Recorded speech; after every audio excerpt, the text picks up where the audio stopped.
So is a passage towards the end that's very dramatic, and on the piano it's played a little bit differently, but that's the basic harmonic idea going by there. So you start off playing a D minor chord.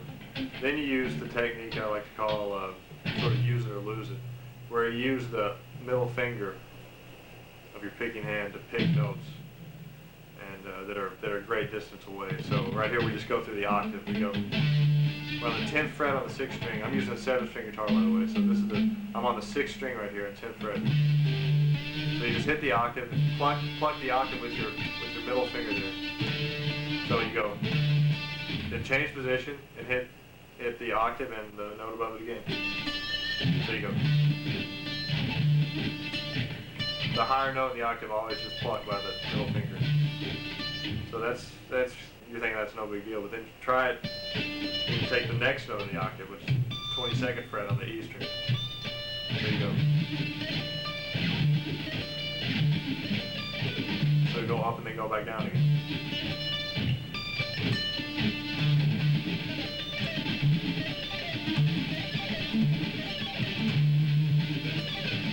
So I use that technique a lot. I do things with like fifths too. You can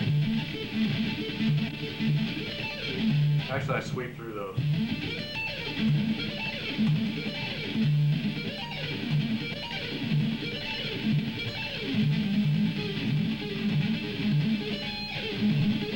And you get the idea. But here we're plucking each one. And then we go to the next part. So that's just a bunch of D's all in a row. Here's a D, next D. So now we go on to the next part of the lick, which is just a D7 arpeggio, which is usually pretty hard to play, but most people will try and play it something like, that's like a lot to remember, and it's doesn't take you very far. I mean, you only go from,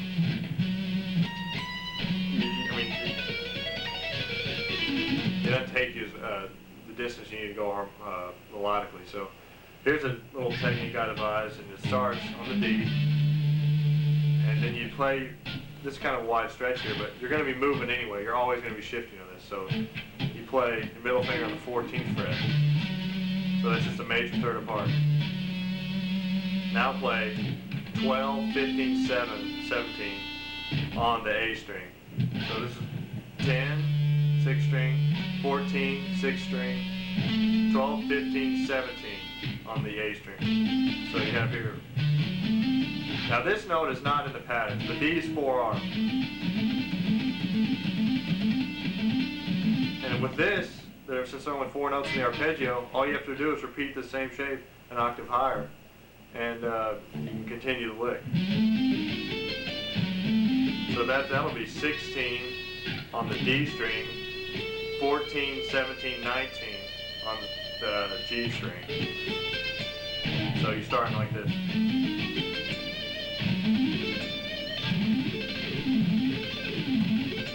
Which is pretty easy. I mean, it repeats an octave. So, and then you just have the next octave in there. So you're thinking like this. These are the notes you build on with your middle finger.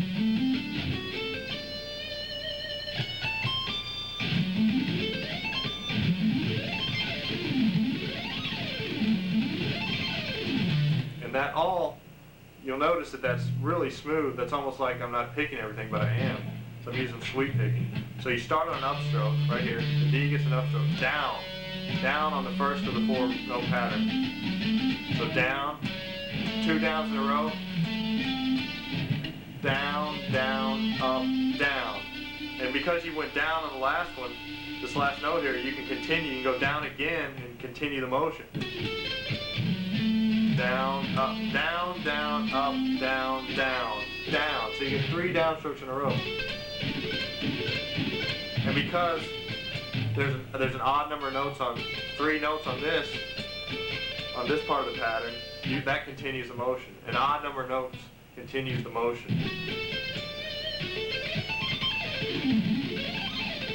I like to call this technique like economic sweep picking. Instead of using like some weird pattern that's hard to memorize, that doesn't take you very far. This is easy to memorize and it goes a long ways. So you use that, and that's get that pretty smooth chromatic scale. And that's another thing I like to talk about. The chromatic scale. Usually you play it something like this. A lot of violinists do it too. There's a whole lot of different variations you can do that are pretty neat. But what I like to do with this is I found a way to play really to cover a lot of distance with it. And what I do is I start right on the first fret. Play that, play all those half steps in a row, then shift real fast, and play another group, another 4 right there. And so now you're set up to go right here. You got to move on to the next string. So you play 8 notes on one string, then you move to the next string. Now you got to shift really fast. It's got to be seamless. Pretty soon you just go on the whole way up. You can also try that legato for smoother sound.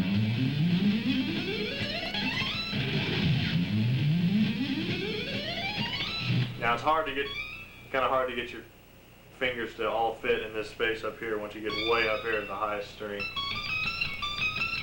So what you want to do is just kind of slide it. And that's a neat way to play the chromatic scale. I've seen people like Paul Gilroy play it like this.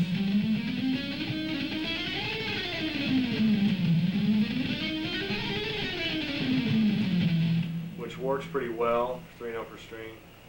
But it doesn't seem very efficient. It's kind of I don't think it's very efficient, so I don't do it that way.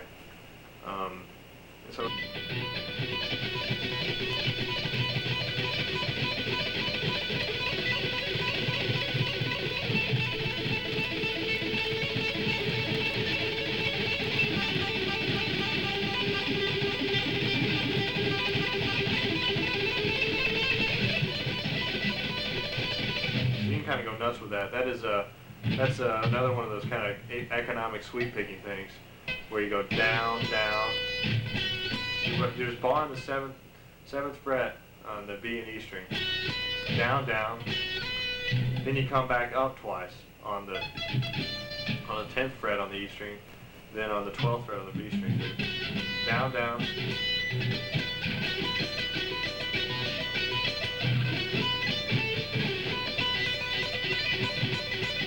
I guess that's another way to play it, but that's not nearly as fast.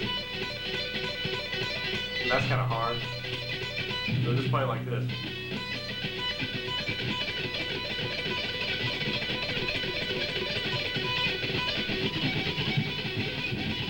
That's the motion there. You're just going up and down twice and up twice.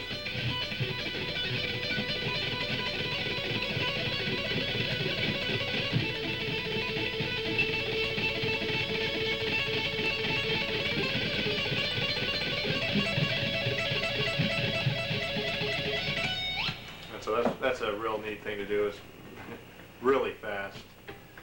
You can even use it to cheat on other licks. It's pretty difficult, but like if you start moving around like that, like you could play this lick. That's pretty difficult.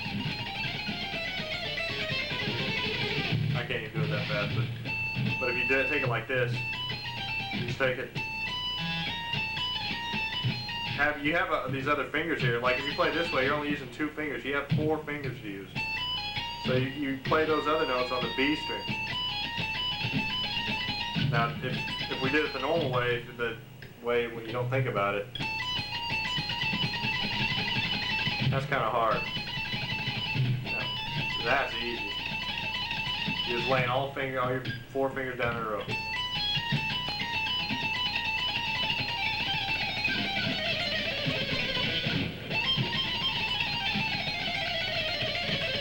Just move down the half step at a time.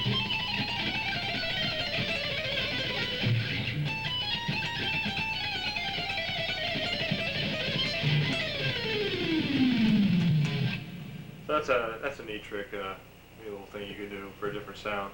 And I also like to do things where I'd take like a minor pentatonic scale, same shape. This time it's 7, 10, 12. Now you do move it to the next string, 10th position, do 10, 12, 14. And then you move up to the G string and go 12, 14, 17.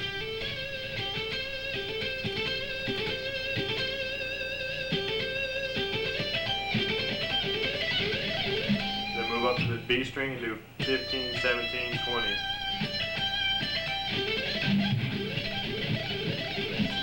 And then move up to finally the high E string and do 17, 20, 22. So here's the whole lick.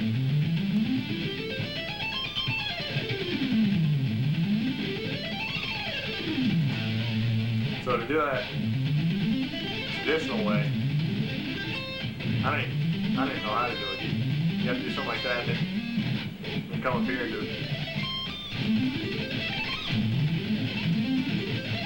Yeah, that's pretty difficult. But this way, by using all your fingers,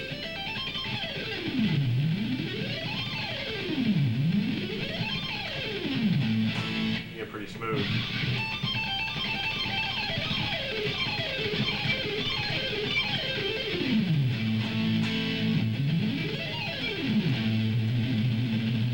And there's another thing I like to do right there.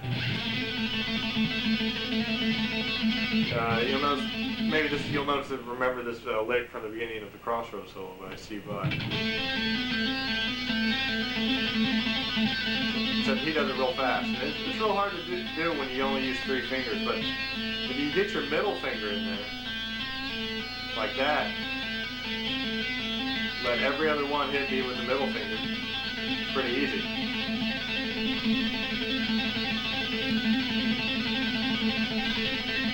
And it's effortless. You just do this forever when you use both fingers like this. Except when you're talking, it's hard. But there's the idea there. And I also do it just for trills, like something like that is pretty difficult, you know. But try using more than one finger on the same fret.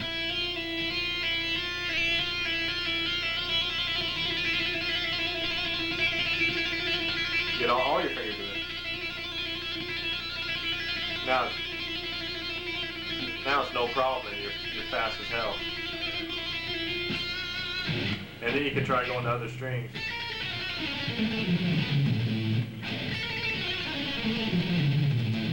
I've seen people do that.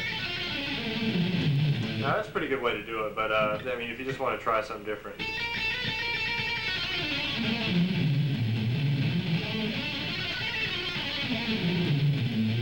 That's another way to try it.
This is Marshall once again. I'm going to talk today about a lick I figured out, transcribed a while back, well, actually a couple months ago.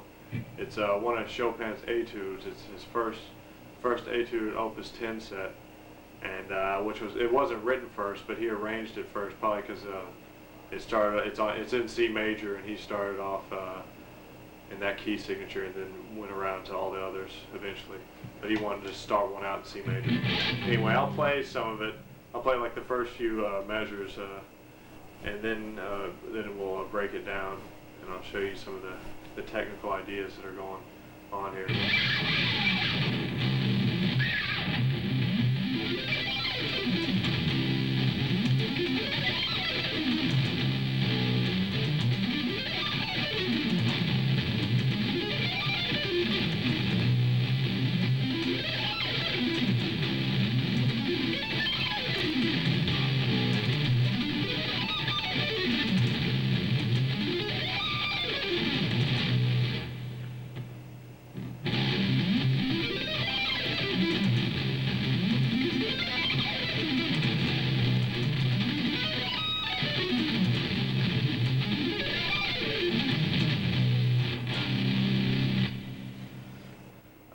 He explores just about, I don't know if you could really call this piece in C major, because he just goes all over the place, all over the map, harmonically, all sorts of weird chords. But that's just the first few measures, and it's pretty much it's rather well behaved.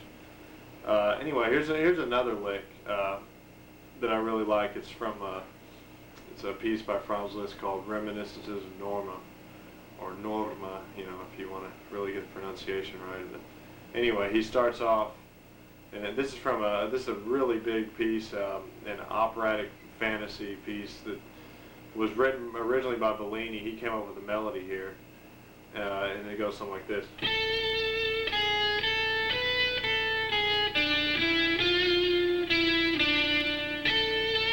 And that's it.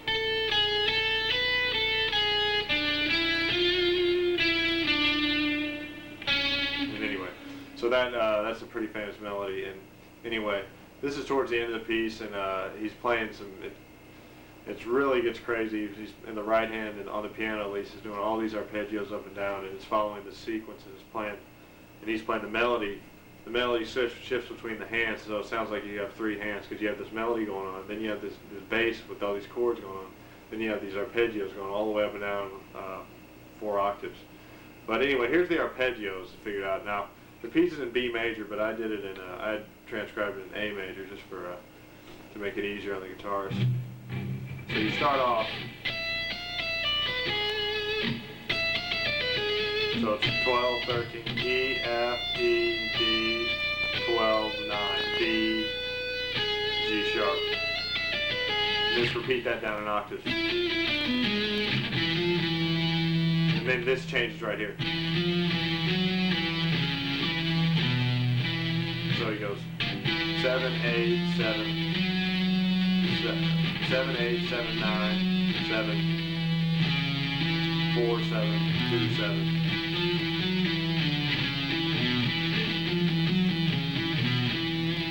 And then the arpeggio starts. That's sort of a little setup.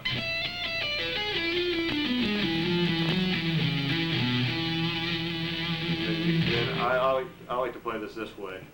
It's just an A major arpeggio. But at the last, so I go 5, 9, 7, 12, 11, 9, 10. Then you go to 12 there. You don't go to the third here. You go to the fifth. It makes it easier to sweep too.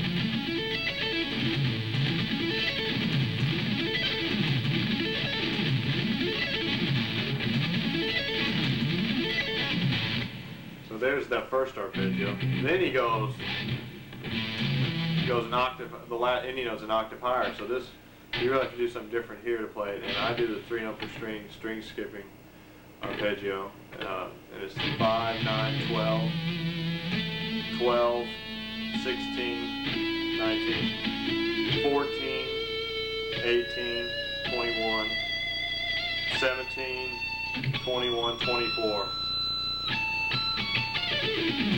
Actually, you're supposed to play. So when you get up here to this 17th fret, you're supposed to then go to 24. It's kind of like the same idea here.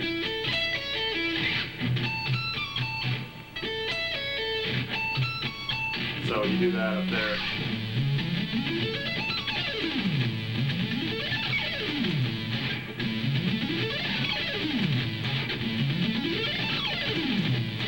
Now right here for this first is that's the big position shift. So you might want to just practice doing this a couple times.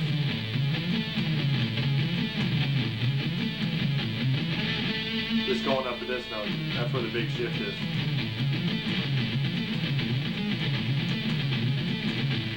And the rest of these they're pretty easy. But anyway, then he goes to G sharp here, and he does a little dominant. He goes to an E7 chord, but he starts on the third.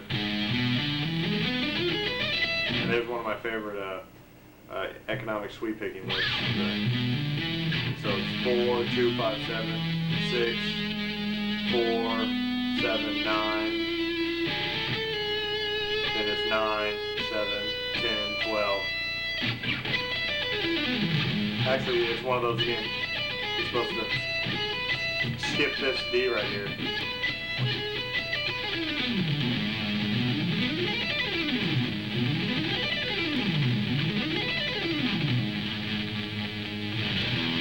And then you're supposed to do this big diminished 7 arpeggio.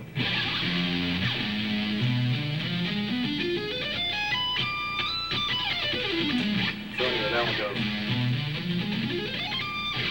That's I play like this. We're starting G sharp again, but this time we're going to do a diminished 7, and I use a sort of an economic sweep pick in here too.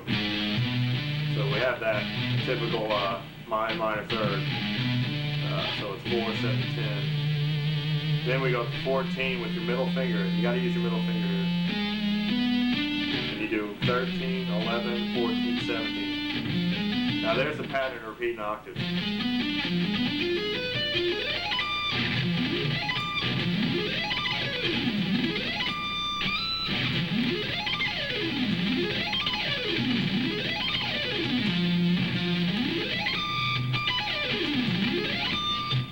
And then you slide up to E when you get up here, and then you just go back down that same shape we just learned.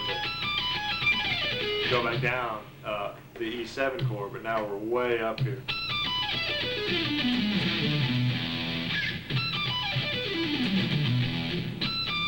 So there's one octave.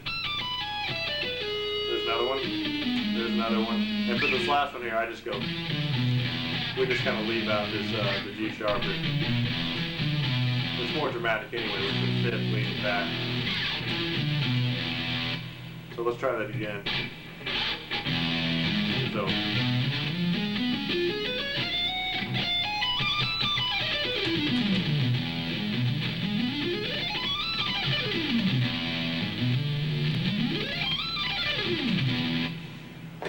That's a pretty effective lick there.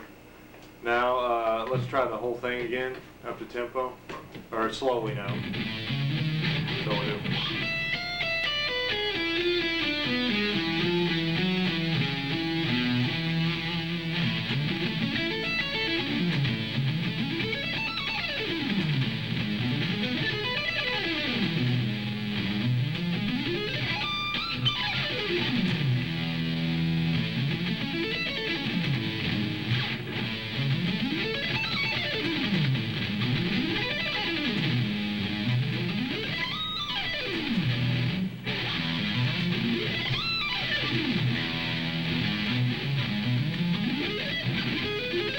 That's a tough lick. Anyway, so there's the whole thing. Now I'll play the whole thing up to tempo.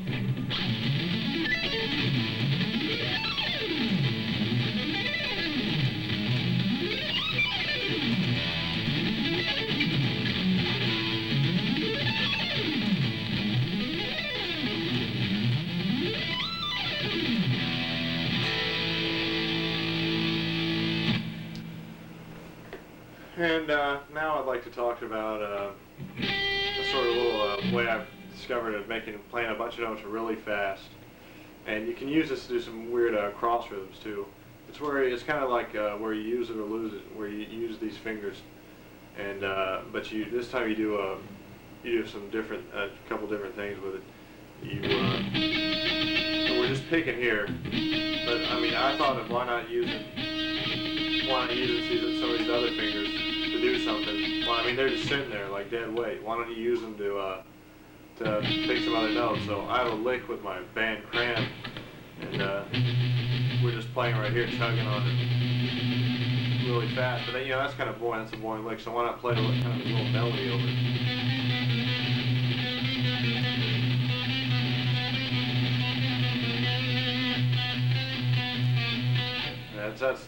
It doesn't sound like much slow, but when it's sped up, it's pretty aggressive sound.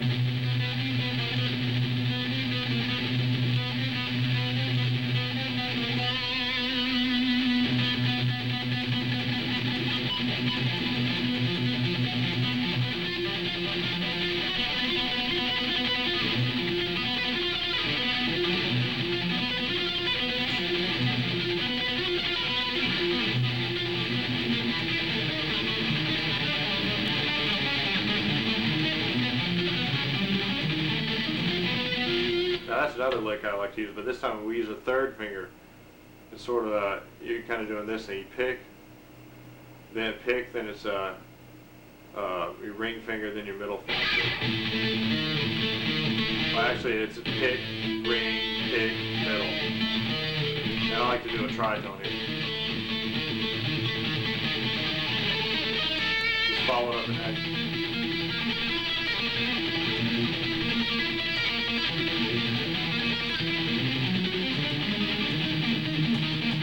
It's also fun just to do octaves too for just some more restrained sound.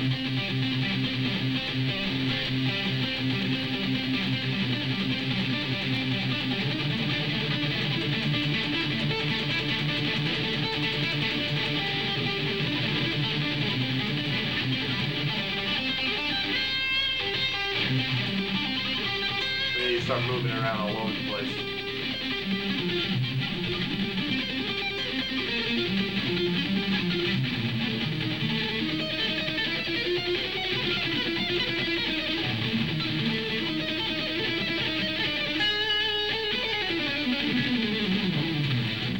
So now we get into more, you can do the same thing, but now with these cross rhythms. One that's pretty easy, but because this is the only one I explored right now, but I'm still messing around with others. But the 2 against 3s, I like the way it sounds, and it's probably one of the more simple cross rhythms to do. And I just do it play an octave.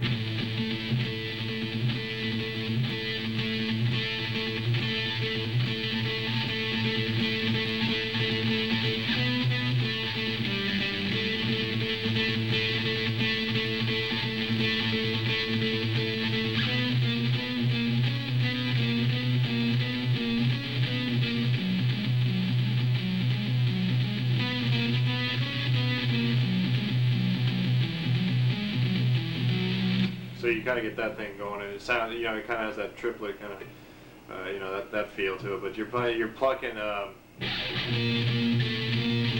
2 notes for every 3 notes you pick.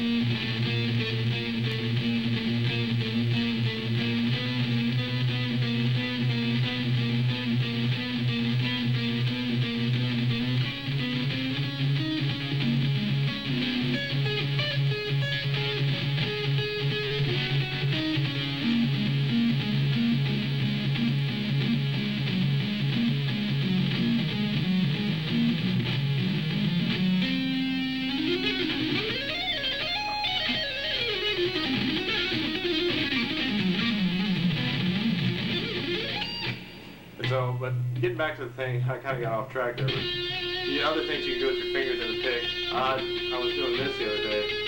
I'm just playing an octave, and like I said, it's kind of boring just to play an octave. So why not use your fingers? So these fingers are plucking like this, and you're picking too, so you just do it together. But, so if you try and get them together,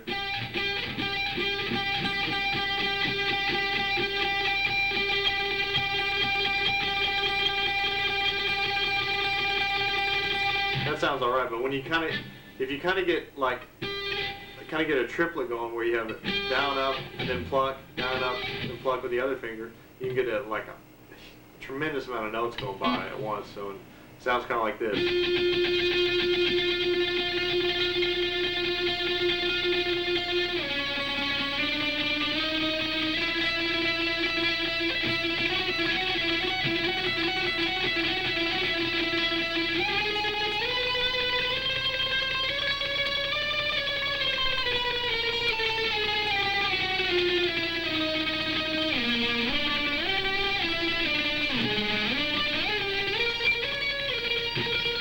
Kind of messing around there, but you see you get a lot of notes out if you feel so inclined. I mean, that's just a different kind of sound you mess around with. But I'd like to get back and talk about some more of those arpeggios, that economy sweep picking that I like to do.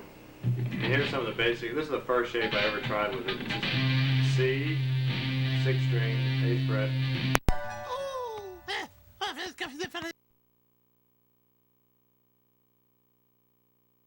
And talked about some more of those arpeggios, that economy sweep picking that I like to do.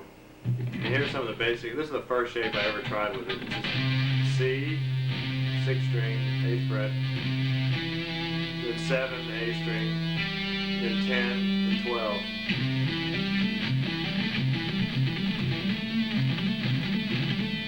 So that's the shape right there. And that's just a pattern, and you just repeat it up in octaves. That'd be 10, 9, 12, 14.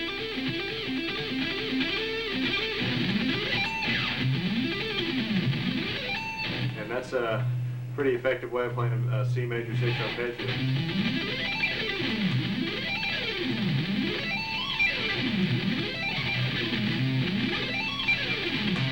And you know, this might sound similar to that old Paul Gilbert lick.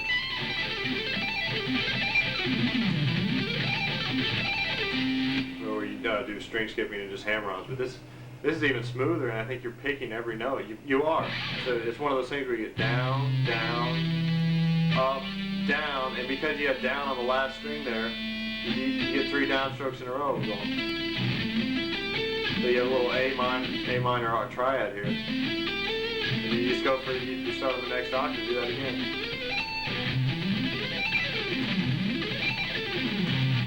And I've done a experiment with a lot of shapes that I like, and I like another one here that goes.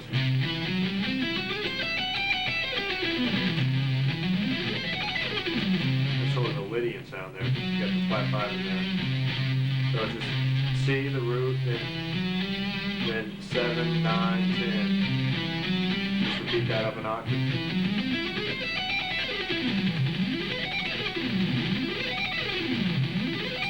You can also do things where you bar. So you 8, 8, you bar the 6th string and the 5th string, and you go 8, 8, 2 down to the row, up on the 10th, then hit the 12th with it down.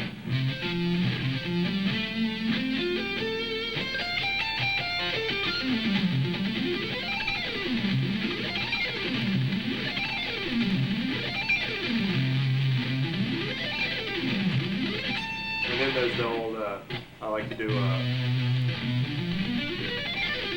for just a dominant, that old dominant shape.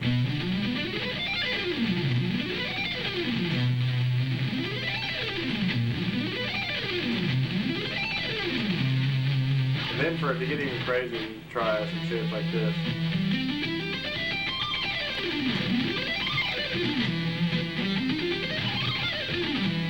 Which is really just a variation on this one.